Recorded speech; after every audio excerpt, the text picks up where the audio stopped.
Hello everyone, hope you're doing well. My name is Pai Jamari. You can call me Mommy Pai or Mommy Kim. I'm a mompreneur, a mom blogger, and for the most part, I'm a corporate trainer. So I'm here today in our clubhouse. So I'm filming this short video about online selling. So mabilis lang naman because this is about three things that you need to know about online selling. So let me first tell you about my experience as an online seller. So I've been an online seller for the past couple of years. So I actually started from yung face-to-face selling, tapos I shifted to digital marketing or social media marketing of my stuff. So hindi lang siya limited sa mga pre-love stuff. Marami pa akong nabenta. And in 2016 naman, I ventured into succulents and cacti.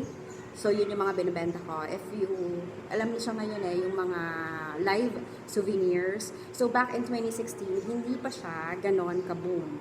Okay? So, it was a new thing for me, but I would have to say I really enjoyed the process of selling succulents and cacti. So, after that, ang ginawa ko naman sa succulent and cacti is that I tried to sell it as a workshop. So for those who would like to learn about succulents and cacti at the same time, how to turn their passion into profits. So that's one services that I have for trainings and services, which is also part of my online selling journey. Okay, so with all things I've learned from my experiences, and at the same time, things I've learned watching videos, at the same time yung when I attended trainings and or seminars about digital marketing, social media marketing, that helped me a lot. And that never, hindi rin siya natapos doon. So I continue to learn, and what I could say is, pag sa seminar or training, I learn a lot from it because I also get to engage and communicate with other people when it comes to online selling. So now, going back to, I'm going to share with you the three things in online selling. I'll start first with authenticity. So authenticity is the key. So in this age and time, it's very important to be authentic in all aspects when it comes to online selling. So dito na papasok yung mga expectation versus reality. Also, at the same time, yung quality of our product. So that's included, and then dimensions. Why? Because number one, it is our commitment to deliver our promises to our clients, our customers. And then number two is also to provide excellent customer service. So my term is excellent. Hindi lang siya good customer service because there's a difference on that. Okay, so we go first with expectation versus reality. Why did I say so? Because iniiwasan natin dito what we see normally on product reviews na ay malayo yung picture doon, malayo yung actual thing doon sa picture na pinost about the product. So that is what we are actually avoiding. So yung ganon, because when we have that kind of review or when we have that kind of comment from our customers, so there's a disappointment on that. So, kumbaga, in-imagine niya na this is what she's going to get, he or she's going to get, and then, pagdating ng product sa kanila, ay, iba pala. So, yon. So, we have to be authentic when it comes to describing our product or what you're going to get. And this is the part where we really have to be true doon sa mga dinidescribe natin. Okay? Because iniiwasan nga natin yung iba. So I know we have a picture perfect catalog, but at the same time, we can go the extra mile to also upload the actual picture. So pag in-upload mo naman yan, the good thing about online selling is that you can model your product. So ikaw lang, mo-model mo na yung products mo, and then you can have a picture with it para lang makita nila yung actual. At the same time, kung ayaw mo naman, it's perfectly fine. You can ask anyone from your family or friends, and they can help you out. So, it's your choice. So, just to see the actual, ang point lang naman dito is for you to show the actual picture, to also manage their expectations. Okay, so at the same time, when we also describe our product or services, it's very important to be creative, which will also be tackled later on.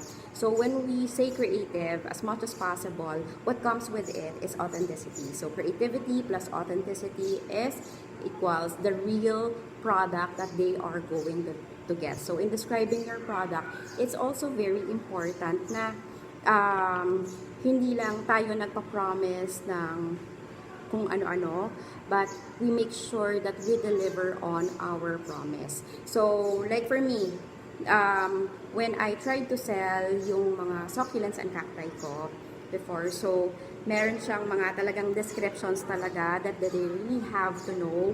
So with that, ay talagang inaral ko po siya. And kasi may mga questions there will be questions even though you already have the descriptions. So just also be ready with that with your authentic answers. Okay, next part is that yung mga dimensions. This is very basic.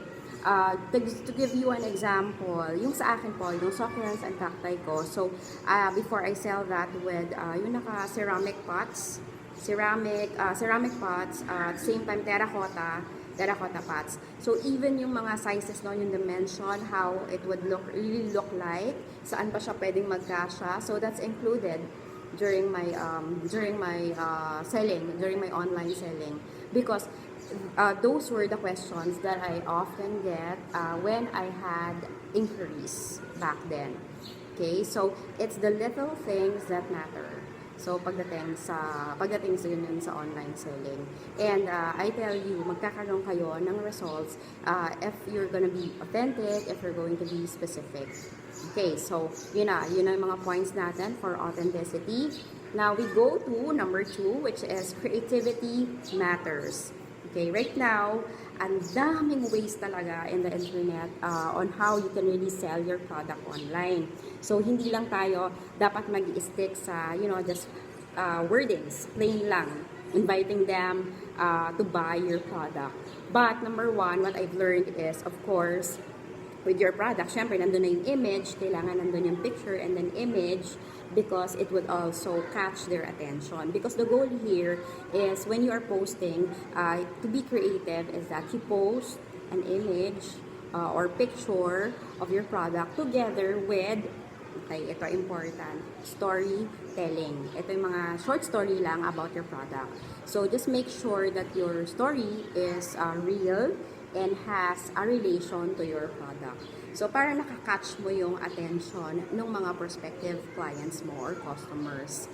So, hindi ka lang basta mag-i-stick sa, you won't be sticking to words lang, but just remember, image, and then a short story.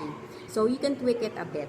It's not necessary naman in everything na may story ka, di ba? But once in a while. So, para then may variety when it comes to posting of your products and then services. Now, another thing to consider when it comes to creativity is video. Okay? So, video is a good way to highlight your products and services. Kasi ngayon talagang isang click na lang talaga, makakapanood ka ng video and yet you get to know everything, di ba? Ngayon, take for example, yung mga tipong nag-evolve na rin siya eh. I had fun watching it. Yung mga tipong yung mga recipes, di ba ngayon mga 2 to 3 minutes na lang yung mga recipe, how to bake a cake and all that. Pero it gets a lot of views, di ba? So because kasi yung way na pag-video doon sa paggawa ng isang cake or isang dish, so in a form of video, nakuha na yung attention ng mga tao. So just the same, you can do that with your products and services. It does not need to be long. Short lang. Short and sweet, as they say. 2 minutes, 3 minutes, yon. Siyempre, babantayin mo rin doon yung attention span ng mga pwedeng manood about your products and services. Now, if I know you're familiar with it, the FB, Facebook, and IG Live, you can also maximize it by doing live sessions. Yung mga tipong pinapakita mo yung product mo, what does it do, and showcasing, or kanyari may pwede kang ma-interview na bumili ng products mo and they have a good review on it or a testimonial. So, ayun, perfect yon. Okay, so yun, live on FB and IG. Okay, so don't forget to maximize that. Kasi syempre, di ba, wala namang bayad. Okay, and also this is what I always say on my effective presentations training. You have to sell what problem your product solves. Di ba? Okay, so when you do a creative post, always remember that. Sell what problem your product solves. Okay, so okay tayo doon. And now, we go on the third part, the last but not the least, my favorite topic is giving exceptional customer service. Okay, nahirapan pa ako i-pronounce doon. Okay, so with exceptional customer service, this is my favorite because this is your customer touch point. Ito yung moment of truth mo. Okay, case and point ganito. In a fast food setting, because I used to work in a fast food, ang moment of truth is when the customer arrives dun sa restaurant and then looking at the menu kung anong orderin nila. So, yun palang moment of truth na yon. So, what we are expecting, what the customer should receive is a good greeting. Hello, sir, good morning. Hello, ma'am, good morning. And at the same time, yung offer of help dun sa mag-attend ng order nila. So, yun yung moment of truth. In online selling, kasi nga magme-message na lang sila or mag-comment sila on your post. So, if you receive the moment you receive it, please reply immediately. Okay, kung naka-online ka naman talaga. So, ito yung sinasabi nating customer responsiveness because that is one of your customer touch points. Kumbaga, your moment of truth. Okay, so pag nag-DM, pag nag-comment, ganyan, or example also, kunyari naglagay ka ng number and then nag-text, so that's also part of your customer touch points. So with that, you are giving a good impression about your, when it comes to customer service that is related to your product. So good I would always, I'm positive na good practice ang customer responsiveness. And with that, what I could say is no to scene zones.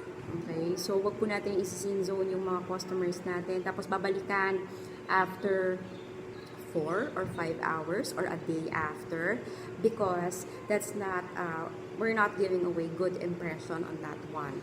Okay? Just acknowledge their inquiry. So, that's number 1. And ito lang kasi it happens. Like for a mommypreneur like me, if you're not ready to answer or kunyari wala ka sa bahay and may tinatanong silang specific to your product tapos yung sagot at home or you weren't able to bring your notebook, what you can do is just acknowledge, just say that you will get back to them. Okay, just be specific. Kung I'll get back to you as soon as I can. Tapos, when you already have the details, get back to them. So, yun lang. Delivering your promise as well, which is under exceptional customer service. Another thing, also that I would have to say is offer options. Kasi when we offer options to customers, at least we just don't put an end to something that is not available. So, pag hindi siya available, this is what I have. This might fit you. And this is what we can actually offer you at the moment. So, it's better to give options rather than close na kaagad. Kasi close mo na kaagad yung process Pag sinabi mong hindi po available, sorry. Available lang po siya sa gantong araw. So, better also to give options. Diba? Balay mo naman, when you give options, magustuhan din nila. And they might decide that it also is a fit for them. Okay, so with that, I would also have to say manage expectations when it comes to the availability of your product. Communicate as early as possible because when it comes to online selling, of course, hindi mawawala yung mga expectations. Kasi meron ka mga promise na ganito yung mga available dates na kung kailan mo pwedeng ipa-ship or whatever. And at the same time, andun yung mga descriptions about your products. So, also, that being said, this one I learned from a workshop that I also attended. So, deal with issues real time. Why? Because if you don't deal with the issue real time, they will take it upon themselves. They might post it on social media. Diba? Marami na tayong naririnig yan nowadays. Having a bad service, having bad reviews of this kind of product, or the online seller itself, or how the problem was hindi natulungan yung customer. So yun, nagtitrend siya, nagiging viral siya. Of course, you want to be you don't want to be na mag-viral on that particular aspect. You want to trend on for the right reasons. So don't forget to deal with issues real time. Okay, so those are my 3 things. Okay, sorry na, medyo mahaba. So let me do a recap on that one. Authenticity is the key. Number 2 is creativity matters. And then number 3, okay, exceptional customer service. These are the basics. Some of you might already know this, but it's always go back to revisit, to refresh what are the basics. Because with these 3 tips, I am positive that you will have conversions later on. So that being said, I end this 3 things about online selling with my favorite quote from Paul Arden. It's not how good you are, it's how good you want to be. Okay, so that's my favorite quote because why? Never stop learning. So in terms of online selling, there's a lot to learn. There's marami pa pwedeng matutunan. The process, and at the same time trends when it comes to online selling. And I would have to say, just enjoy the process. And with this, let me also take this opportunity to actually invite you to our Mama Academy PH workshop.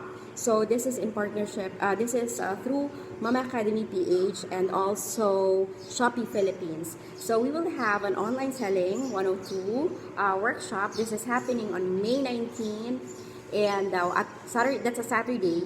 So, and that's at 1 p.m. So all you need to do is just register at mamiacademyph.com, and you can also find the details in there. So again, this is Pai or Mommy Pai, and thank you for your time and watching this video. Bye!